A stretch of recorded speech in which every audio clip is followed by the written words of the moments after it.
Buenos días, licenciado. Buenos días, compañeros. Somos el grupo B1, sección C. Los que componen sería Sebastiana Sensen, Miguel Brito Ramírez, Marco Antonio Lainez. 25, que es costos por préstamos. En este caso, lo que se debe de contabilizar son los gastos por intereses, los calculados según la sección, que debemos de utilizar un método que es el del interés efectivo en este caso, y también las cargas financieras con respecto a los arrendamientos financieros. Y el otro, que es uno de los alcances también sobre las diferencias de cambio procedentes de la moneda extranjera, o a la medida en que se puedan considerar los ajustes por los costos de intereses según lo que menciona el alcance de esta sección.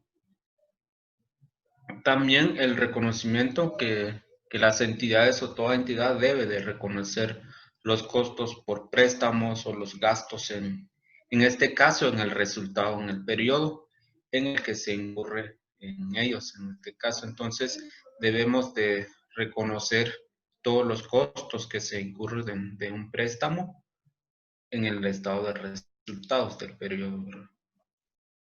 Y también la información que se pueda revelar en este caso, uno es sobre los costos financieros que fueron contabilizados o que fueron registrados, y también es el que se debe de revelar el gasto total o los intereses de los pasivos financieros o de los préstamos que se hizo, ¿verdad? Y también sobre el valor razonable en los resultados. Entonces, todas estas informaciones hay que revelar o hay que informar en este caso para que, según lo que menciona la sección 25 de costos por préstamos. Entonces, la sección es muy pequeña y son las informaciones que debemos de tomar muy en cuenta, ¿verdad? Sobre un préstamo, sobre los costos de un préstamo que incurre dentro del periodo.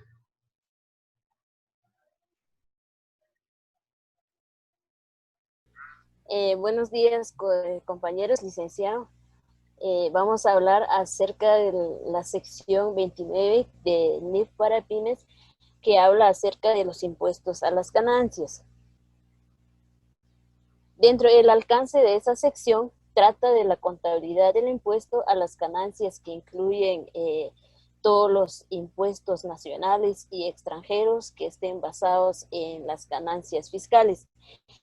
Podemos observar de los diferentes impuestos, tanto el impuesto corriente como el impuesto diferido. Dentro del impuesto corriente habla acerca de los impuestos por pagar o recuperable. Podemos mencionar las ganancias o pérdidas de un periodo corriente anteriores. Dentro de los impuestos, impuesto diferido es el impuesto por pagar o por recuperar en un periodo futuro. Dentro del activo podemos encontrar o se reconoce por los beneficios de las pérdidas fiscales que pueden ser aplicadas para recuperarse, y se medirá a los importes que se esperan recuperar usando las tasas impositivas. Dentro del pasivo, se reconocerá por el impuesto a pagar por las ganancias fiscales del periodo actual y los periodos anteriores. Se medirá a los importes que se esperan pagar usando las tasas impositivas y la legislación que haya sido aprobadas. Dentro de las diferencias temporarias surgen cuando existe una diferencia entre los importes en libros y las bases fiscales en el reconocimiento inicial de los activos y pasivos. También entre el importe en libros y la base fiscal que surgen tras el reconocimiento inicial, porque el ingreso o gasto se reconoce en el estado resultado integral. La base fiscal de un activo o pasivo cambia, o el cambio no se reconocerá en el importe en libros, sino que del activo o el pasivo o de ningún periodo. La medición de impuestos diferidos, tasas impositivas. Una entidad medirá un activo o un pasivo por impuestos diferidos usando las tasas impositivas o la legislación que hayan sido aprobadas. También la medición de los pasivos por impuestos diferidos reflejará las consecuencias fiscales que se derivarán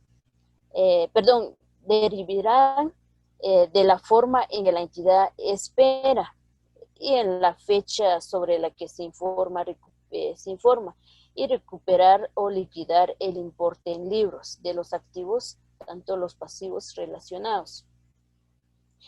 También encontramos la distribución en el resultado integral y en el patrimonio dentro de la presentación, que una entidad reconocerá el gasto por impuesto en el mismo componente del resultado integral total o el patrimonio como la transacción u otro suceso.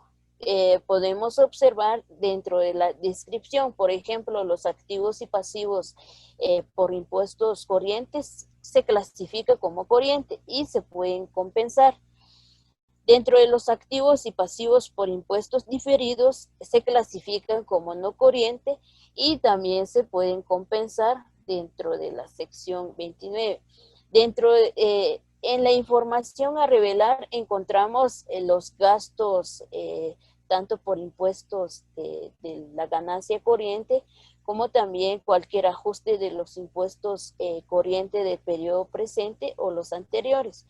Los ajustes de los gastos que surjan de los impuestos diferidos o cambio de los estatutos fiscales de la entidad o sus accionistas. También los impuestos corrientes y diferidos agregados relacionados con partidas reconocidas y una explicación de los cambios de las tasas o tasas impositivas aplicables. También menciona una aplicación acerca de las diferencias significativas en los importes presentados en los estados de resultado integral y los importes presentados a las autoridades fiscales. Muchas gracias.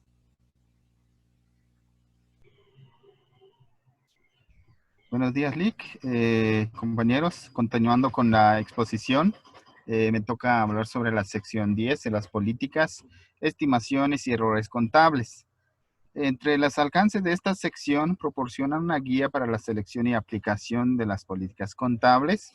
Pues para eso, la preparación de los estados financieros, también cambio en las estimaciones contables y correcciones de errores en los estados financieros de periodos anteriores. Esos son los alcances de la sección 10. Y también la norma acá nos indica de las selecciones y aplicaciones de las políticas contables. Aquí para dar un poco más de concepto de esta parte son políticas contables, por ejemplo, los principios, las bases, convenciones y sobre todo, ¿verdad? Las reglas y procedimientos específicos adoptados por una entidad, ¿verdad? Para preparar y presentar sus estados financieros. Pero ¿cómo tiene que ser esto? O sea, el corazón de la selección y aplicación de las políticas contables debe ser como revelantes para la necesidad de la toma de decisiones económicas de los usuarios, ¿verdad? También debe ser fiable o confiable en el sentido de que los estados financieros representen fielmente la situación financiera y el rendimiento financiero de la entidad, ¿verdad? Entonces, también la norma nos indica de la uniformidad de las políticas contables. Una entidad seleccionará y aplicará sus políticas contables de manera uniforme. Eso es lo que nos indica para las transacciones que se haga. Entonces, eso es lo que nos indica esta norma para la uniformidad. Ahora bien, en relación a los cambios en las políticas contables, esta norma nos indica que es requerido por cambios a esta norma o cuándo se debe de hacer, digamos, es requerido por cambios de esta norma de lugar a que los estados financieros suministren información fiable más revelante. Entonces es cuando puede aplicar los cambios. También la aplicación de una política nueva o que se haga modificado las políticas, pues también se podría hacer o surgir este cambio. Y también en el modelo de costo, entonces esas son algunas políticas que se podría hacer en relación a los cambios. Aplicación de los cambios en las políticas contables procedente de un cambio de requerido en esta norma de acuerdo con las disposiciones transitorias. También la entidad contabilizará ese cambio de políticas contables de acuerdo con las disposiciones transitorias, o una entidad contabilizará cualquier otro cambio político contable de forma retroactiva. Esto es lo que nos indica esta norma. Y también las aplicaciones retroactivas, la entidad aplicará una nueva política contable de información comparativa en los periodos anteriores desde la primera fecha que sea practicable, como si la nueva política contable no se hubiera aplicado siempre, ¿verdad? Eso es lo que nos indica. También cuando sea impracticable determinar los efectos de cada periodo específico de un cambio en una política contable. Ahora, ¿cuál sería la información a revelar sobre un cambio de políticas contables? Esta norma nos indica algunos que estoy agregando acá, como la naturaleza de los cambios de las políticas contables, el importe del ajuste para cada partida, el importe del ajuste relativo a periodos anteriores a los presentados en la medida que sea practicable, a una aplicación en caso de que el determinado de los importes a revelar, ¿verdad? También, ¿cuáles son los cambios en las estimaciones contables? Una entidad debe reconocer el efecto de un cambio en las estimaciones contables distinto a aquellos cambios que se aplican según lo que vimos en el párrafo anterior. También acá nos indica el periodo de cambio, si esta afecta a un solo periodo o el periodo de cambio de periodos futuros, ¿verdad? Información a revelar sobre los cambios en una estimación. Una entidad revelará también la naturaleza de cualquier cambio en una estimación contable y el efecto del cambio sobre los activos o pasivos, ingresos o gastos para el periodo corriente, ¿verdad? Entonces, las correcciones de los errores de periodos anteriores también está disponible cuando los estados financieros para los periodos que fueron autorizados. También podría ser esperarse razonablemente que se hubiera conseguir y tenido en cuenta la elaboración y presentación de aquellos estados financieros. Esta información a revelar sobre errores de periodos anteriores, por ejemplo, la naturaleza de los errores para cada periodo anterior presentado. También, en medida que sea practicable, el importe de la corrección, ¿verdad? También una explicación, si no es practicable, determinar los importes. Sección 13 habla sobre los ingresos de actividades ordinarias. Una pequeña definición de ingresos son los incrementos en los beneficios económicos producidos a lo largo del periodo sobre el que se informa, en forma de entradas o incrementos del valor de los activos o decrementos en las obligaciones.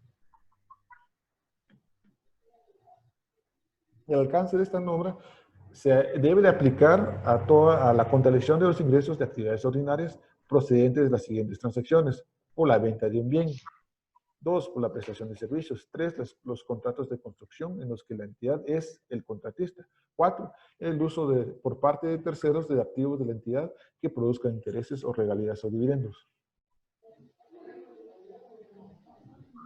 Los ingresos de actividades ordinarias es la entrada bruta de beneficios económicos durante el periodo surgidos en el curso de las actividades ordinarias que una entidad, siempre que de tal manera dé lugar a un aumento en el patrimonio. Dentro de estos se excluye los acuerdos de arrendamientos, los dividendos y otros ingresos que surgen de inventarios, ¿verdad? Los cambios en el valor razonable de activos financieros, cambios al valor razonable y reconocimiento inicial y cambios en el valor razonable. La medición de los ingresos de actividades ordinarias. La entidad medirá todos los ingresos de actividades ordinarias al valor razonable. El valor razonable de la contraprestación recibida o por recibir tiene en cuenta el importe de cualesquier descuento comercial, descuento por pronto pago y rebajas por volúmenes de ventas. También dice que una entidad excluirá de los ingresos de actividades ordinarias todos los importes recibidos por cuenta de terceras partes, tales como impuestos sobre las ventas o servicios impuestos sobre el valor añadido. También la sección nos hace mención de que las mediciones se deben de separar por aparte, por la venta de bienes y por la prestación de servicios. ¿Qué incluye por la venta de bienes? Cuando la entidad... ¿Qué pasó? Cuando la entidad haya transferido al comprador los riesgos y ventajas inherentes, ¿verdad? o los importes de ingresos de actividades ordinarias puedan medirse con fiabilidad, o los costos incurridos o por incurrir en relación con la transacción puedan ser medidos con fiabilidad. Ahora bien, por la prestación de servicios, tiene que cumplir con las condiciones siguientes, que el importe de los ingresos de actividades ordinarias puedan medirse con fiabilidad, o que sea probable que la entidad obtenga los beneficios económicos, o el grado de la terminación de la transacción al final del periodo, o los costos de incurridos en la transacción para los costos para complementarla pueden medirse con fiabilidad. Esto ha sido la presentación, compañeros. Que tengan un buen día y muchas gracias.